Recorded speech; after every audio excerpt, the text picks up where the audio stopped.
comme depuis tu parles, je pense que j'ai tout compris, et le païen est parti. Alors, le verset qu'il a pris Genèse 49, verset 12. Verset 9 d'abord, Genèse 49, verset 9. Genèse 49, oui frère, verset 9. Verset 9. Judas est un jeune lion. On dit Judas est un jeune lion. Tu reviens du carnage, mon fils. Tu reviens du carnage, mon fils. Il ploie les genoux. Il ploie les genoux. Il se couche comme un lion. Il déploie. Il faut lire, frère. Il ploie les genoux. Il ploie les genoux. Il se couche comme un lion. Il se couche comme un lion. Comme une lionne. Comme une lionne. Qui le fera lever? Attends frère, que ce soit masculin ou féminin, c'est un lion. C'est une lionne. Il n'a pas dit qu'il est à moitié lion et moitié homme. Non. Donc ce verset qu'ils ont pris à Genèse, je ne sais même pas pourquoi ils ont pris ce verset pour justifier quoi. On dit votre Sagittaire là, ici, moitié homme, moitié animal. Est-ce que cela est biblique? Est-ce qu'il y a au moins une trace dans la Bible qui nous montre ça? On prend un verset où on dit c'est un jeune lion. Mais Jésus aussi est l'agneau de Dieu. Mais on dit Jésus est moitié agneau, moitié bouc. Non. Ou bien moitié animal et moitié agneau. Non, c'est pas biblique. Même si on veut aller plus loin, même le diable lui-même, le père lui-même, il n'a jamais fait ça. Bon, lui qui fait ça là, lui qui fait cela, il vient d'où? Prends frère, prends avec moi, Apocalypse aussi. On va voir le diable lui-même. Apocalypse 6. Oui frère. Verset 1er. Vas-y. Je regardais. Quand l'agneau ouvrit un des 7 sceaux. Quand l'agneau ouvrit l'un des 7 sceaux. Et j'entendis. L'un des 4 êtres vivants. Oui frère. Disait comme d'une voix de tonnerre. Vas-y. Viens. Je regardais. Et voici parut un cheval blanc. Et voici, écoutez bien. Et voici parut un cheval blanc. C'est-à-dire que c'est un animal entier qui est apparu. Un animal entier. De façon parfaite. C'est un animal, un cheval continu. Celui qui le montait. Voilà, celui qui le montait, ça veut dire que le cheval est différent du cavalier. Et le cavalier aussi est différent du cheval. C'est le cavalier qui monte sur le cheval. Ça, c'est le diable. Eux, ils le savent. Mais là, est-ce qu'il y avait le diable lui-même que le diable là? Est-ce qu'il était moitié cheval et moitié diable? Non. Et moitié homme? Non, ça n'a pas été. C'est pas ce qu'il a dit. Donc, c'est un cheval, un cavalier qui monte sur un cheval. Bon. Mais ce qui est là, où je vois moitié homme, moitié animal, là, ça là, je n'ai pas encore vu ça dans la Bible. Aucune trace depuis le livre de Genèse jusqu'à l'Apocalypse, je n'ai pas encore vu de trace. Alors, ce qu'ils ont pris pour te justifier là, ils ont tordu même la tête, le coup des Écritures. Et c'est dangereux. Alors, frère, ce que tu es en train de lire là, va maintenant au verset 14. Au verset 14. Le verset 49, oui. Isaac est un âne robuste. Donc, Jacob est en train de bénir ses enfants. Il dit quoi? Isaac est un âne robuste. Encore, on dit c'est un âne robuste. Continue. Qui se couche dans les étables. On dit un âne, le mot qui m'interpelle ici, qui m'intéresse, c'est le mot âne. On dit un âne robuste. Mais est-ce qu'on dit la moitié âne et moitié homme? Non. Donc c'est verset qu'ils prennent là, ils veulent dire quoi au juste? Reconnaissez que ce que votre maître, celui que vous vénérez, que vous adorez, celui-là, reconnaissez que c'est le diable. Donc on ne peut pas justifier ça. Ce qu'on ne peut pas justifier dans la Bible, il ne faut pas ça c'est l'iniquité, tu sais ça c'est faux dans ton cœur, mais quand même tu te forces à justifier ça, c'est ce qu'on appelle l'iniquité. Tu sais que c'est mauvais mais tu le fais. Lui qui le fait par ignorance, un jour Dieu peut le créer, parce qu'il est ignorant, parce que Dieu ne te pas compte de temps d'ignorance. Mais toi tu sais que c'est du faux, c'est le diable, mais quand même tu justifies ça, c'est dangereux. Alors que vraiment ceux-là reconnaissent qu'ils sont dans le faux, qu'ils le reconnaissent. Va maintenant au verset 17. Au verset 17. Vas-y frère. Dan sera un serpent sur le chemin. On dit sera quoi? Un serpent sur le chemin. Voilà. Donc dans tout ce que Jacob dit à ses enfants-là, il n'a pas encore vu moitié homme, moitié animal. Or, ce verset, ils ont pris pour justifier ça. Quand ils ont pris ce verset ce jour-là, moi j'étais content, il dit donc c'est biblique. Donc il y a homme, animal, il est moitié homme, moitié animal. Donc moi, à ça, je m'attendais. Mais je vois, on parle de serpent. On parle de lion, on parle de âne. Ce sont des animaux. Ça veut dire que, est-ce que ça veut dire que dans là, il y a un serpent qui rentre? Non, c'est une image. C'est une comparaison. On dit quoi? Donc, bon, ils ont pris ce verset pour montrer quoi? Vas-y un peu. Le même verset 14. Le même verset 17 là, vas-y. Une vipère sur le sentier. Une vipère. Voilà. Quand je dis même des races de vipère, ça va dire des races de vipère là. Il n'a pas des races de moitié vipère, moitié cobra, mais non. Il dit race de vipère. Ce sont entièrement des animaux. C'est clair. Donc là, si ils ont pris pour justifier ça, je pense qu'il n'y a pas de trace. Franchement, le frère a tout dit déjà. Alors, frère, on va laisser ça. On va aller maintenant dans Apocalypse 19, tu peux le verset 11. Parce qu'ils ont un vrai pasteur. Pasteur Nguessan Prosper d'Apoisseau. C'est l'un des pasteurs d'Agodio. Je ne le reconnais pas tant que pasteur de Jésus-Christ. Amen. Ça veut dire que le jour qu'Agodio va mourir, lui, son ministère prend fin. Puisque c'est lui qui l'a établi. C'est ça. Il est pasteur d'Agodio. Le jour qu'Agodio met son ministère prend fin. Or, nous, le Seigneur Jésus ne meurt pas. Il est mort de ressuscité et il vit éternellement. Alors, celui qui sert Christ, c'est jusqu'à la mort. Amen. Mais celui qui sert un homme et qu'un homme a établi et qui se reconnaît dans cet homme-là, le jour que cet homme meurt, ton ministère prend fin. C'est ça. Il faut qu'on le dise, c'est Amen. Amen, frère. Voilà. Le président qui est là, il a été rétabli. Le jour que lui meurt, mais toi, c'est fini. L'autre qui devait, il va rétablir son gouvernement. C'est clair. Voilà, donc je reconnais que ça prospère. Voilà pourquoi il a tenu cette déclaration qu'on va voir tout à l'heure. Des déclarations mensongères que ce cavalier, ce cheval-là, Sagittaire, il prend pour justifier pour dire que nous sommes autant. Et il dit c'est ça, c'est son maître Agodo qui lui a dit ça. Nous sommes autant, comme nous sommes autant de Apocalypse 19, verset 11, alors là pourquoi Agodo l'a fait. Il a replanté ça là dans l'église. Nous sommes dans ce temps. Est-ce que c'est vrai ce qu'il dit? Frère, lui le verset. Verset 11. Apocalypse 19, oui, vas-y. Au verset 11. Apocalypse 19, verset 11. Puis je vis le ciel ouvert. Puis je vis le ciel ouvert. Et voici. Parut un cheval blanc. Parut un cheval blanc. Celui qui le montait. Encore, dans le cas du diable, on dit un cheval. Et celui qui le montait, deux convois, un cheval et un cavalier. Ici encore, on dit parut un cheval blanc. Continue. Celui qui le montait. Celui qui le montait, qui n'est pas fusionné, qui n'a pas fusionné avec le cheval, qui n'est pas moitié homme et moitié cheval, mais celui qui le montait s'appelle fidèle et véritable. Il s'appelle fidèle et véritable. Et il juge et combat avec justice. Il juge et il combat avec justice. Vas-y, frère. Ses yeux étaient comme une flamme de feu. Ses yeux étaient comme une flamme de feu. Sur sa tête étaient plusieurs diadèmes. Il avait un nom écrit. Bon, celui-là, c'est qui? Celui qui est là, c'est qui? C'est ça qui va prendre que nous sommes dans ce temps. Mais on va voir un peu. Là, c'est pas du centaure, c'est pas aussi Sagittaire. Il y a cheval et il y a un cavalier. Ça, on va bien. C'est deux choses bien distinctes. Alors, on continue, frère. On va voir celui-là, il s'agit de qui? Que personne ne connaît. Est-ce que nous sommes dans ce temps vraiment? Si ce n'est lui-même. Oui, vas-y. Et il était revêtu d'un vêtement teint de sang. Vas-y, frère. Son nom est la parole de Dieu. Son nom est la parole de Dieu. Oh, la Bible dans Jean 1, au commencement était la parole. La parole était avec Dieu et la parole était Dieu. Mais celui-là, son nom est la parole de Dieu. Celui-là, c'est qui? Et on dit c'est vêtement teint de sang. Mais ce temps, nous ne sommes pas encore dans ce temps. C'est Armageddon. Nous ne sommes pas dans ce temps. En ce moment, l'église n'est plus l'épouse du Seigneur Jésus. Il n'y a pas de l'épouse. Tu comprends? Parce qu'il y a l'église, il y a l'épouse. L'épouse sort de l'église. L'église, c'est ceux qui seront enlevés. Alors ceux qui ne sont pas sur la terre, ça c'est après nous. C'est après nous. Donc eux, ils prennent ce temps-là pour comparer à ce temps actuel. Mais c'est du faux. C'est du faux. Est-ce que vraiment nous sommes dans ce temps, frère? Non, frère. Il ne faut pas mentir. Ce temps n'est pas encore arrivé. Et ce temps ne va pas trouver les filles de Dieu sur la terre ici. Vas-y, frère. Les arbres, ils sont dans le ciel. Oui. Le suivait sur les chevaux blancs. Continue, frère. Revêtu d'un lin. Oui. Blanc, pur. De sa bouche sortait une épée aiguë. Continue, frère. Pour frapper les nations.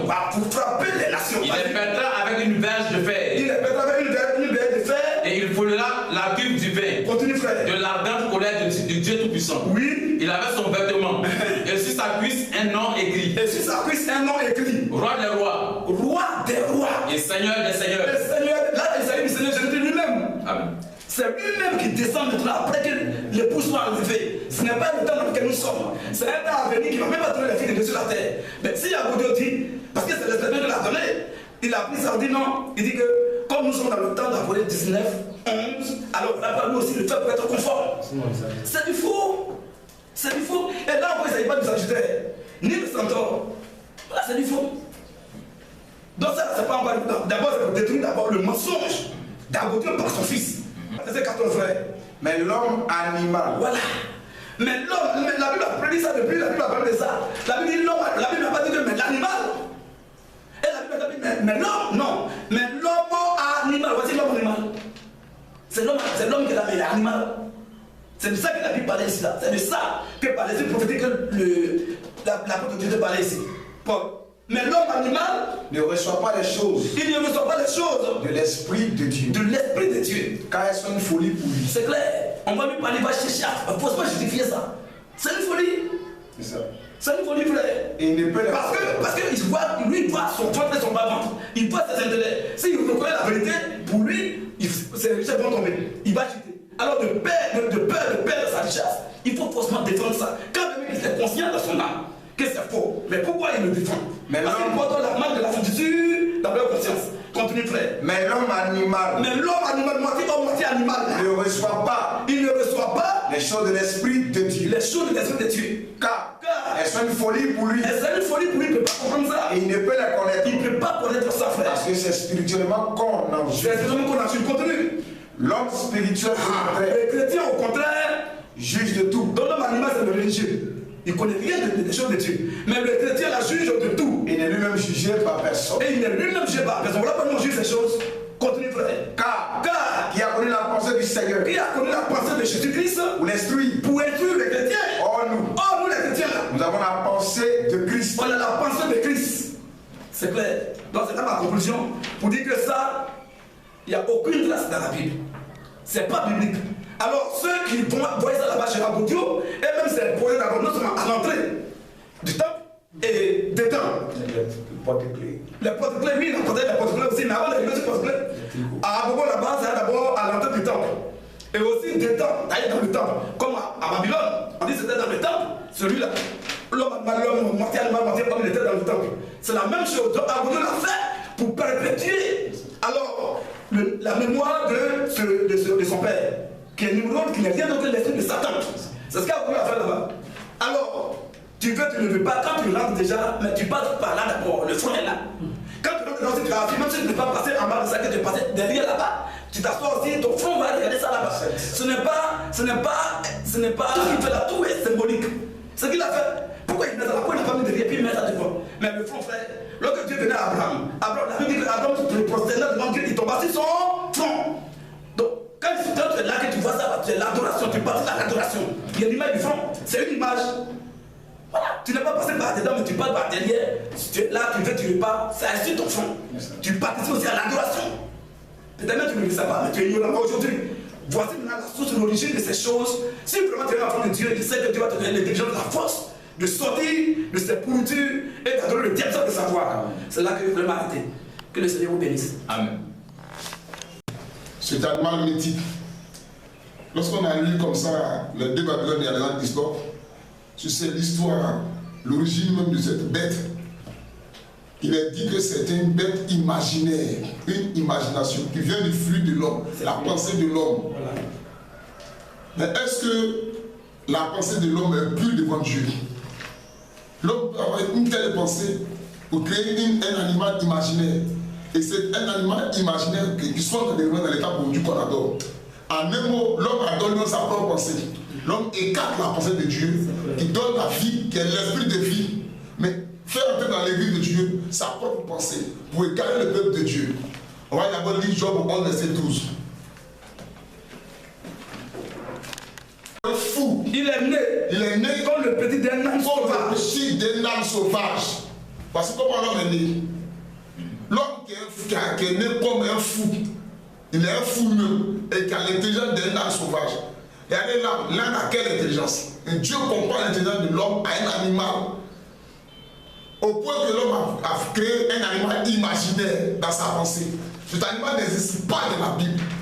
Même dans la création naturelle de Dieu, Dieu n'a pas créé cet animal. C'est ça, clair. L'homme n'a fait qu'imaginer cet animal, cette bête. Elle est imaginaire. Ésaïe 55, Vas-y, frère. 6 à 8. Oui. Cherchez l'Éternel pendant qu'il se trouve. Invoquez-le tandis qu'il est prêt. Invoquez-le tandis qu'il est prêt. Que le méchant Que le méchant abandonne sa voie. abandonne donc sa voie. Et l'homme d'iniquité L'homme d'iniquité. qu'il abandonne ses pensées. Pensez quoi? Qu'il retourne à l'Éternel. Oui. Qui aura pitié de lui. C'est tout. Car Parce que mes pensées mes ne pensées sont pas vos ne pensées. sont pas vos pensées. Et vos voix 1 Corinthiens 1, verset 20. Et vos voix ne sont pas mes voix. ne sont pas aussi mes voix. Dit Dit le l'Éternel. Seigneur Jésus-Christ. Autant les cieux sont élevés Autant les cieux sont élevés au-dessus de la terre. sur la terre, Autant mes voix sont autant élevées mes voix sont élevées. au-dessus de vos voix. Vos voix. Et mes Et pensées mes pensées au-dessus de au-dessus de vos vos pensées. Dans la pensée de Dieu, cet animal n'existe pas. C'est ça. C'est clair, frère. Il ne peut pas exister. Dieu n'a même pas créé, même pas en pensée. Mais ce sont eux, pour détenir la foi du peuple de Dieu, ils ont envoyé cette pensée. Pour amener un autre Dieu imaginaire. Un Dieu qui n'a rien créé. et qui n'existe même pas. Mais l'homme a fait venir sa propre pensée. Et pourquoi Dieu les répond encore dans 1 Corinthiens 1, verset 20? 1 Corinthiens 1, Oui. au verset 20. Vas-y, frère. Où est le sage? Où est donc ce sage-là qui peut créer ces choses, qui peut imaginer ces choses? Où il est? Où est le scribe? Où est le scribe? Où est le disputeur de ce siècle? Où est celui qui dispute, qui conteste cette parole de Dieu de ce siècle-là? Dieu n'a-t-il pas convaincu de folie Est-ce que Dieu n'a pas convaincu de folie la sagesse du monde? la sagesse des hommes? Car puisque le monde, Parce que puisque le monde, avec sa sagesse, n'a point connu Dieu, ne peut pas connaître Dieu parce qu'il va c'est Dieu. dans la sagesse de C'est Dieu, dans leur sagesse qu'ils ont créé ça. Ils ne peuvent pas le connaître parce qu'ils n'ont pas connu Dieu. Avec leur propre sagesse. Ils pensent que créer cette bête-là, il faut un culte à Dieu. C'est du faux. C'est du faux. C'est la mort qu'ils enseignent au peuple. Leur sagesse, c'est une folie devant les hommes, devant Dieu plutôt. Allez de l'homme. L'homme, quelle que soit sa création, il doit tout ce qu'il va faire, c'est perverti d'avance. Et ça mène aucune âme au ciel. Et c'est cette image-là qu'un soi-disant homme de Dieu, prédicateur de la parole, et dans le message du temps de la fin, met dans son temps. Et il justifie ça avec des versets qui valent les pesants dans les Écritures. lapidaire. Un verset comme Apocalypse 19, verset 11, qui n'a rien à voir avec un sagittaire. Et ce verset, quand on va au plus fond du verset, il est dit clairement que c'est la parole de Dieu. On va le lire encore, frère. Voilà 19, verset 11. L'homme qui a monté ce cheval-là, son main est sorti. Mais lui, ici, dans cette image, il dit c'est lui qui est sur le cheval. Il se réclame, lui, plus ou moins, à côté de celui qui est sur le cheval. Puis, je vis le ciel ouvert. Vu le ciel ouvert. Et voici, paru un cheval tout blanc et non rouge. Mais regardez là, la coloration de ce cheval-là. De quelle couleur? Rouge. Le cheval qui paraît blanc. Continue. Celui qui le montait, c'est lui qui le montait. Il y a un autre aussi complet, un autre complet qui monte un cheval aussi complet. C'est ça. C'est pas moitié homme, moitié cheval. Jamais.